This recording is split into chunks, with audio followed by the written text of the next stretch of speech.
Yes, hello our viewers. Welcome back to our channel, the Discovery Sports channel, and we are back with the news updates, doing rounds around the world, in your world of football and sports generally.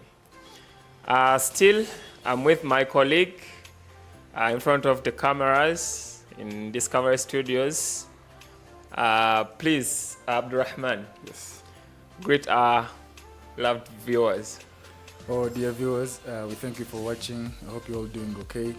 We're here to bring to you the best news today in sports updates. All right, thank you. Abdurrahman. Yes, Mustafa. The Los Blancos, Real Madrid, Yeah. the greatest club in the history of football. They are soon unveiling.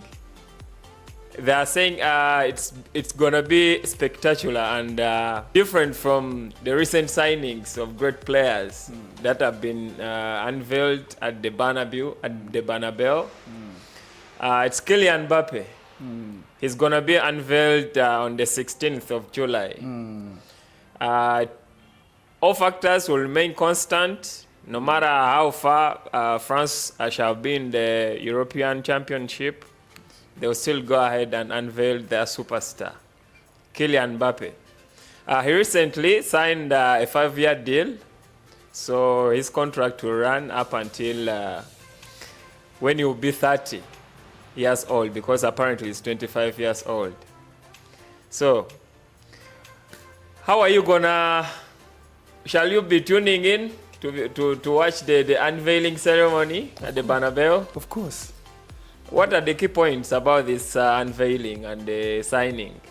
Thank you very much. So, first of all, Kylian Mbappe, like they say, their first priority as to why they're signing Kylian Mbappe, Yeah.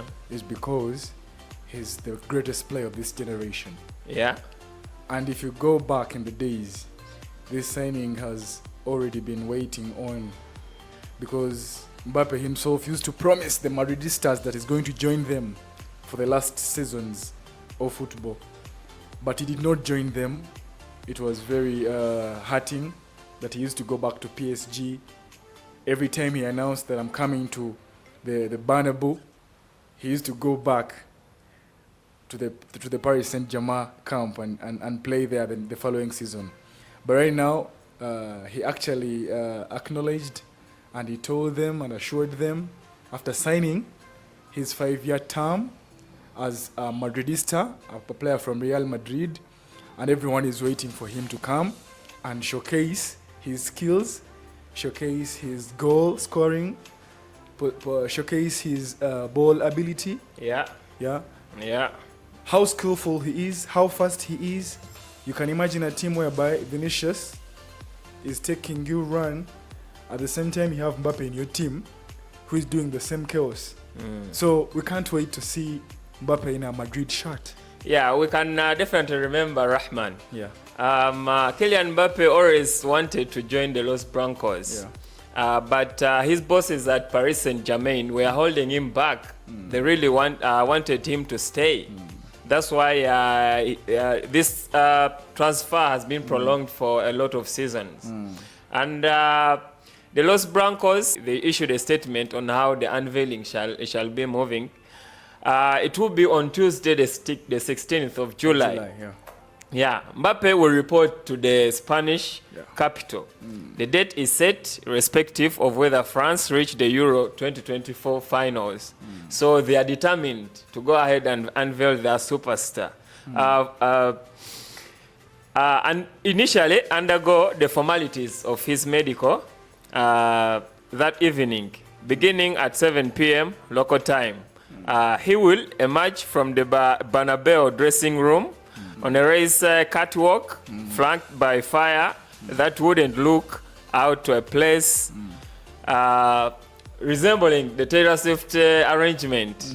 Yeah, you know Taylor Swift. The concerts, eh? Yeah. Okay. Yeah. So it's gonna be something huge. It's gonna be something big.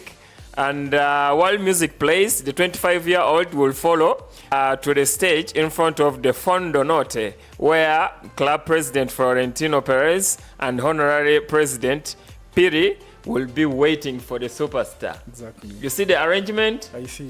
It's really top. Yeah, this is what shows a player, the player that's going to be unveiled, how big he is. Yeah. How very big his name is, how his brand is. Because Kylian Mbappe, just like Cristiano Ronaldo, was unveiled by Real Madrid years back. Yeah. That was a big concert. If they say it's going to be looking like a Taylor Swift concert, yeah, I guarantee that 100%, because this is a big signing. You understand? So the day I'm not a Spaniard, but I know on the day it's going to be unveiled, it will be a public holiday there in front of 80,000 fans. 80,000 fans, and that is the few they count. But in the cities of Madrid, on the streets everywhere, that is news. Yeah. They can't wait to see him in a white shirt, because Mustafa, previously, Real Madrid has been onto the nominees of the Ballon d'Or. You know that. He's been nominated several times, but he could not win the Ballon d'Or. And the reason most people give is because they say it's because he's not been to the big teams like Madrid and Barcelona. He's been to the Paris Saint-Germain, a league most of the people consider to be a farmers' league. They consider the players in the League One not to be as serious. They consider the defenders in League One not to be as serious. Because the time Kylian Mbappe was in Paris Saint-Germain, you could see the number of trophies, the league trophies he lifted. They say it's been very easy. But when you come to a team like Real Madrid, there are high chances of you being able to win the Ballon d'Or. The Ballon d'Or, yes. The most precious gift that any player could ever love to win. So Mbappe himself took a lot of time. Maybe he took a lot of time. He was earning some good money in Paris Saint-Germain, but he said, you know what? I'm 25 now. I have to go and sign this contract. I have to begin a new career with Real Madrid. I want to be there. I want to win the Ballon d'Or. When you score goals in the Spanish league, they're going to be very, very, very sounding. They're going to be hard. They can you can be nominated everywhere, and there are high chances of you winning the Ballon d'Or. At that very event, for the first time in his career, Kylian Mbappe will be putting on all white attire, all white kit for the Los Blancos, of which his idol Cristiano Ronaldo has been donning for the past years before making a transfer to Manchester United. So he will be donning number 9 shirt. Is it the shirt that's going to be assigned to him? No, it will be temporary. Until his favorite shirt number will be available for him to put on. So he'll be donning shirt number 9. We can remember, like, his countryman, Karim Benzema was donning it. And the legendary Ronaldo Sr. was also donning it at the Bernabeu. So he will be temporarily putting on shirt number 9, not until his preferred shirt number will be available for him. So we are so, as Madrid fans, they are so eager and so excited to see the superstar, Kylian Mbappe, being unveiled and finally joining the greatest club in the history of football. So, what are your final remarks about this transfer? My final remarks about the Kylian Mbappe transfer. He's going to be unveiled, like you said, and I think what you've just said, putting on the number 9, the number 9 shirt in the Madrid, in Real Madrid, is a big shirt. But Kylian Mbappe fits it well. So if it's going to be there temporarily, he can wear it. He can decide to stay in it. I don't know. He can decide. There's nothing he's not going to do. Only injuries might stop him, but as long as he's there, it's not going to be like the likes of Hazard, because Kylian Mbappe is very strong. Very strong. I've seen many defenders taking him down, trying to make foul play at him, but he manages to stand up. He cannot be. I don't know, but he's very strong. He's not easily taken down. He cannot be easily taken down. So the Madrid fans should wait for this big signing.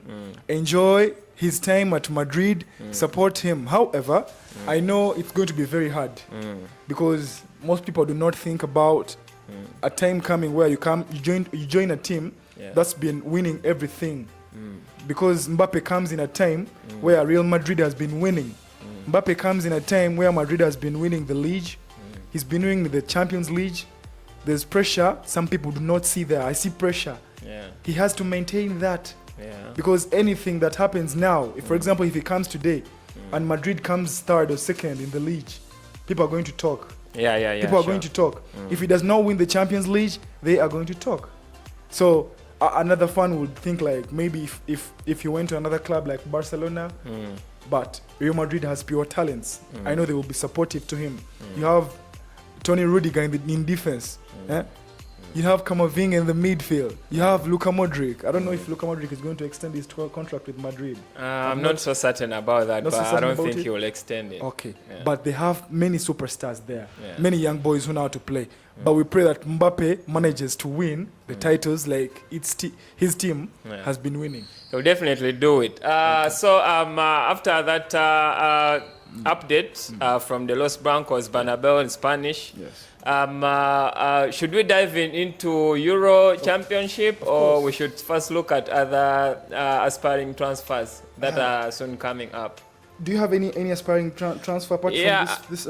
I think Real Madrid, after signing Kylian Mbappe, they are also eyeing this teenager, the 18-year-old Lenny from Lille. The centre back, that centre half. They are. But he's a good player. He's a very good player. But Lille raised his transfer.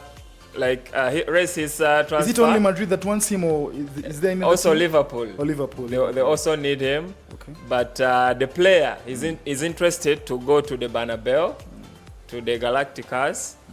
So I think because of his interest to join Real Madrid, he will opt to complete his 12 months that are remaining on his contract. Because Real Madrid is not willing to cash in all the 60 euros that Lille is asking. They wanted to offer Lille 40 million euros, but I don't think Lille will have to accept that offer. So the player, Leniloro, he will have to wait until his contract expires with Lille. Then he can join his preferred club, Real Madrid. So let's dive into the European Championship, where tomorrow, the quarterfinals. Exactly. The first game will be Spain versus Germany, the hosts. We have seen these two clubs have been performing really well. They have been so exciting, playing interesting football. That is so eye-catching to the football fans worldwide. Spain beat Georgia at the round of 16, and Germany with a very big margin. Margin of goals. They exhibited a very good football at the round of 16 against Georgia. And Germany saw off Denmark at the round of 16 still. We can see this by the both teams, Spain and Germany, their opponents were not so tough. But no team reaches the round of 16 when it is deserving for them to reach the round of 16. But we can determine them as underdogs. And these Spain and Germany, they were the favorites in the championship. So they emerged victors at the round of 16. So now they are locking horns at the quarterfinals, the round of 8. What is your opinion about this fixture? Because it's going to be really hot. Spain versus Germany. Friday tomorrow. This is one of the biggest matches at the Euros. I hope every fan is waiting for this match. But first and foremost, these two teams, they have talents. We cannot wait to see the German side take over the Spanish side, because they all have great players, from the goalkeeping to the last man striking in front. If you look at the Spaniards, I love seeing William Nacho Jr. And I love seeing Cucurella at the back. Regardless of his height, you can see how possessed he is. He's one of the greatest passers so far, I think, in the Euros from the backside. You can see that it's going to be a very, very, very enticing match. Most people said that Germany, most fans expect Germany to win this trophy, but this is a tough match. And I, for one, I think the Spaniards this time round are going to prove to the fans that they can beat Germany, although it's a very hard team. But I know the Spaniard side is going to control them because they are yearning. You could tell from the last match the many goals they scored and how they scored them. But you can see that Germany over relies on Musiala. It's not bad, you know, but I think they over rely on this young boy, and they have many talents there. But the likes of Kai Havertz, I don't think they're going to be putting in a lot of effort in this match because it's a hard one. It's a very hard match. It needs you to be solid because these young Spaniards are very, very hard. This fixture is not gonna be a walk-away fixture, a walkover for any of the opponents. Exactly. So if we look back at the recent form, Spain have won all their previous 5 games, and German have won only 4 of the previous 5 and drew 1. So we can see that they have all been performing really well. Spain, of the recent games that have been played by Spain, they have beaten Georgia 4-1 and Albania 1-0. They beat Italy 1-0. They beat Croatia 3-0, and they also beat North Ireland 5-1. So when we look at the recent fixtures for German, German has won Denmark. That is their recent game 2-0. Switzerland, that is the draw in the previous encounters, and the previous 5 encounters they drew with Switzerland, and 1-1. German also beat Hungary 2-0, and they beat Scotland 5-1. They also beat Greece 2-1. So we can see that their recent form has been really good.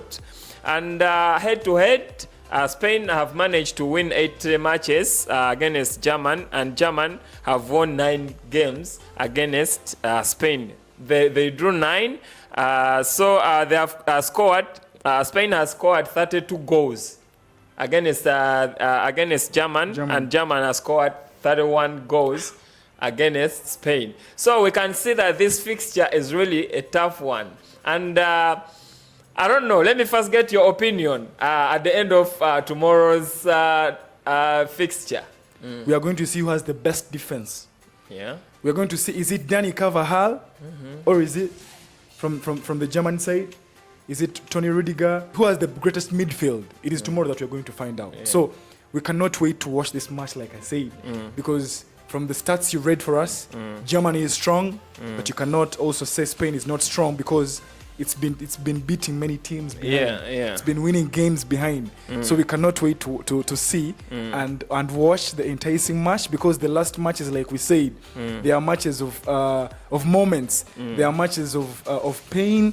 They are matches of joy to the winner, because they are aiming high to win the Euros. But this time round, it is a must watch, because either Spain or Germany, one of them leaves tomorrow. One of them is supposed to leave the camp tomorrow. You like it or not? So which team are you inclining to? This time round, I've been supporting Germany. Not supporting it, but I've been saying it's going to win many times. But for tomorrow's match, I think the Spaniard side is going to take over. Which one do you take? I will take German because of their good performance and rich history in the championship. Because they have been, the tournaments are won on scoring goals. They have done that so far. Hasn't the Spain side done that too? They have done it, but on another note, Germany is at home. They are the hosts. They have that 12 player, the fans. You get the atmosphere. They know all the corners because they are going to be playing at Stuttgart Arena.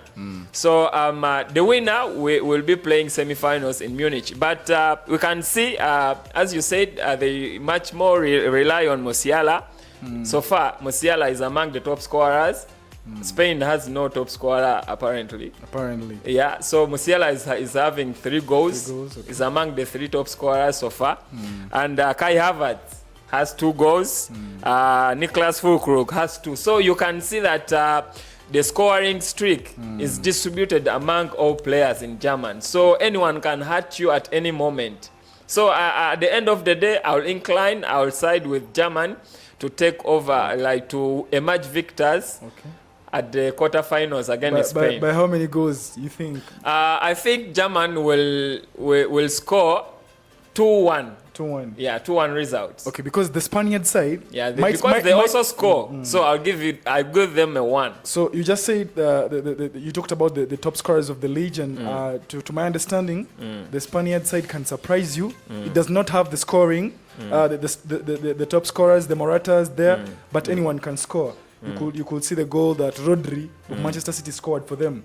So you can see anyone can score you. So I think we shall wait and see. But I'm on the Spaniard side, and I think we are going to win that match by 3-2. In this championship, Fabian Ruiz is the top scorer for the Spaniards. With how many goals? Has 2 goals. Okay. The rest have 1-1. Nico Williams, Ferran Torres, Rodri, Dan Olmo, Alvaro Morata, Dan Cavaya, they have 1-1. Many of so them. We can see that German has the upper hand of scoring most goals. Yeah. So at the end of the day, that is my prediction. Okay. German will be scoring 2-1. Mine 3-2. Spain side winning. We shall wait and see. Let's wish you all the luck. The next fixture shall be Portugal against France. We have seen France, and France has been struggling. Even Portugal, qualifying for the quarterfinals, they struggled. I'm asking that you first talk about the Portugal's last match, because there was a lot of chaos and drama. There's no way you can go to that match without speaking about that. First, talk about that. And the main point of focus, or the main point of argument, was the GOAT, the GOAT. Cristiano Ronaldo. My GOAT. Is he letting the nation down? Because we saw that Diego is the one who saved the day. He saved the GOAT by saving 3 of the penalty kicks. Penalty shootouts. 3 of penalty kicks of the opponents. He saved 3 of them. So the GOAT, he has been. I think he takes himself as an alpha and omega at the team, because every free kick, every set piece is there. Yet we have other players, the Bernardo, the Bruno Fernandes. They can be so lethal on such set pieces, but Cristiano Ronaldo is out there. Doesn't even welcome any other one's opinion. Okay, I think that was one of the hardest matches to watch as a Cristiano Ronaldo fan, because he's my GOAT, and any other fan there who loves Cristiano Ronaldo. I, for one, support him. I want him to be in the team. But there came a time in that match where I said to myself, why doesn't he just sit down? Because I could see him take over all the free kicks. Understand? There are those free kicks that were outside, very close to the box, and I expected maybe for him to convert at least one. But he could not convert a single free kick.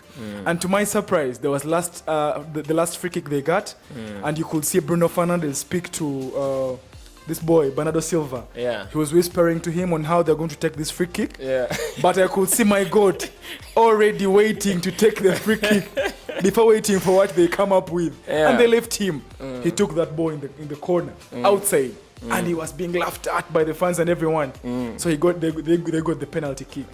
So I said to myself, let me wait. Maybe he's not going to come and get this ball. To my surprise, the ball was already in my GOAT's armpit. He brought the ball to the penalty spot. Then I got a feeling it's not going to go in. But I said, who is that keeper to? Who is Oblak? I know he's good, but who is he to save this penalty kick? To my surprise, Oblak saved. I say today we are dead. As the Ronaldo fans, we are dead. So, however, I want to thank the maturity in the team, in the Ugandan Cup or the Ugandan team. Trust me, if you don't score a penalty like that, the players themselves are going to abandon you. They're going to show you hate. They're going to be like, Amano, tukubiza. Don't do that again. Don't do that again. But trust me, Diego Dallo, you could see how they were trying to. They're so comforting. They were comforting him, trying to show him it's not over yet. We can win. He cried, do not. But he had to cry. My God cried. So if you cry like that, you're going to show that you're putting this team on pressure, because they want to play their nice football, but they're always focusing about you. They don't want to make you cry. So my God, I think there are minutes he has to rest in tomorrow's match. So in Volkspark Stadion in Hamburg is where the match is going to be played. Okay. So the winner from this fixture will be going head-to-head with the winner from Spain and Germany. France so far has been struggling to score goals. They have been so reckless and wasteful. The final third, we saw the likes of Griezmann and Thuram, Rabiot. They were so playful in converting their chances. We can see their top scorers is only Kylian Mbappe. The rest have been on goals. You see, they only have Kylian Mbappe with 1 goal. You see, so it's really a tough one for France tomorrow night.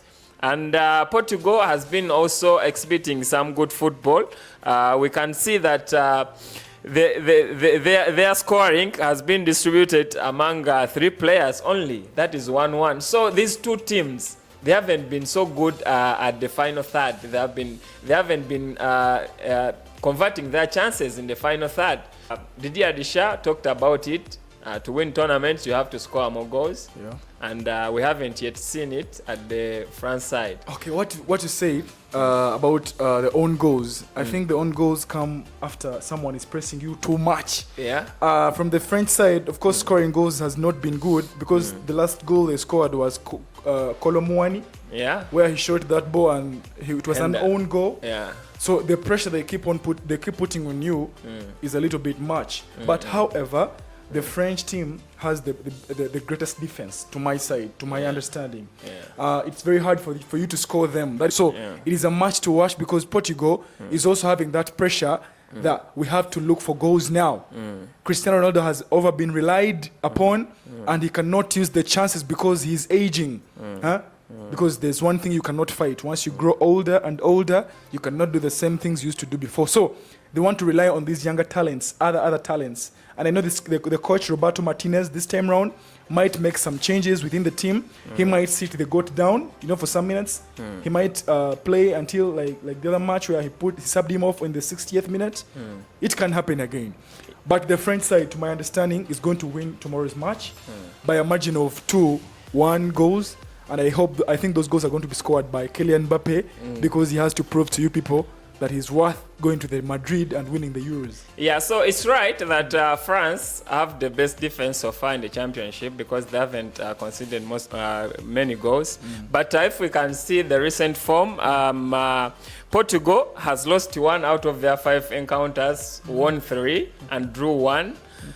So France, out of their 5 encounters, they have won 2 and drew 3. So we can see that they are not good at scoring goals.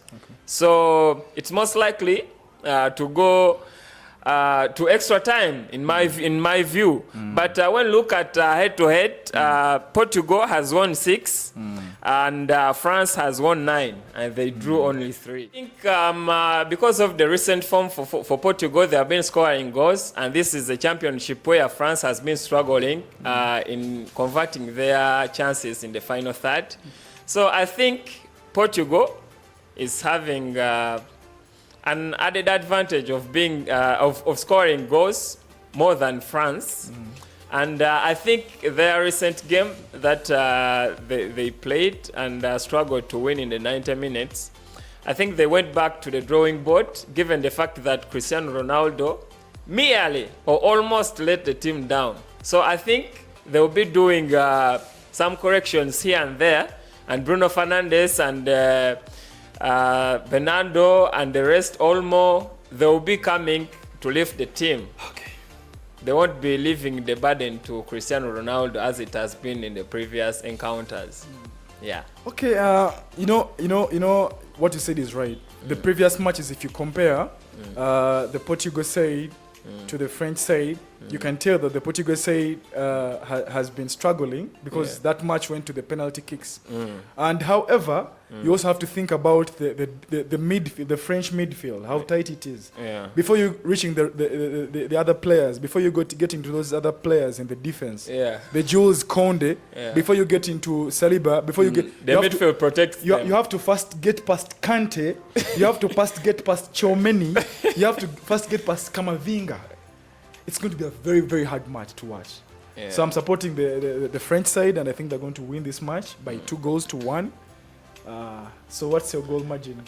Because French side hasn't been conceding a lot of goals, I'll give a 1-0. A 1-0. Yeah. Okay. Thank you very much. Yeah, welcome. So our viewers and supporters, we wish you all the best. The German fans, the Portugal fans, the French fans, and the Spain fans. We wish you all the best in tomorrow's quarterfinals fixtures. And we shall get back with the latest transfer news, sports updates, and the likes. Thank you and stay tuned.